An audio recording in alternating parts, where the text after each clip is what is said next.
नमस्कार दोस्तों, मैं advocate Ved Prakash.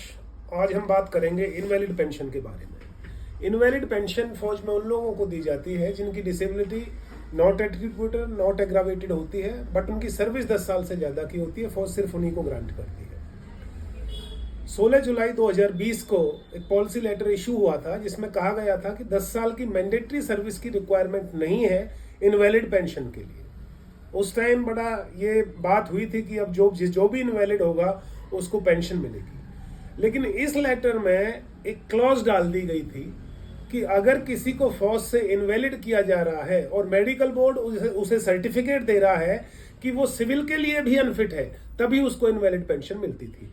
Generally 90-95% cases में जो इनवैलिड मेडिकल बोर्ड होता है वो फिट फॉर सिविल एम्प्लॉयमेंट लिख के देता है, इसलिए लोगों को इनवैलिड पेंशन नहीं दे रही फौज। दूसरा, इस लेटर में एक इशू था कि ये लेटर ये कहता था कि जो इस लेटर के प्रोविजन हैं वो उन लोगों पर लागू हैं जो 4 जनवरी 2019 या उसके बाद इनवैलिड आउट हुए हैं। इस पॉलिसी लेटर को चैलेंज किया गया। एएफटी लखनऊ में Chhotelal versus union of India में के जजमेंट में यह कहा गया कि बेनिफिशियल प्रोविजन जो होता है उसकी कोई कट ऑफ डेट नहीं हो सकती।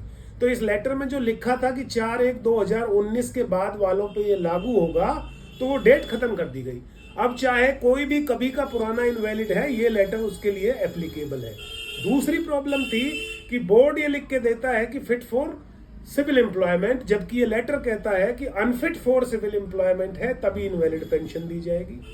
एएफटी दिल्ली ने lieutenant AK Thapa versus union of India में जो इनकी एक क्लॉज है कि अनफिट फॉर सिविल रीएम्प्लॉयमेंट होना चाहिए, उसको खत्म कर दिया। इसका मतलब अब ना इस लेटर के हिसाब से कोई कट ऑफ डेट है और अनफिट भी सिविल के लिए नहीं चाहिए। कोई भी जो फौज से इनवैलिड आउट हुआ है, चाहे वो फिट है सिविल के लिए अनफिट है, अब वो मायने नहीं रखता, और चाहे कोई भी डेट हो वो भी मायने नहीं रखती। तो अब जो भी फौज से इनवैलिड होगा उस सबको पेंशन मिलेगी। धन्यवाद।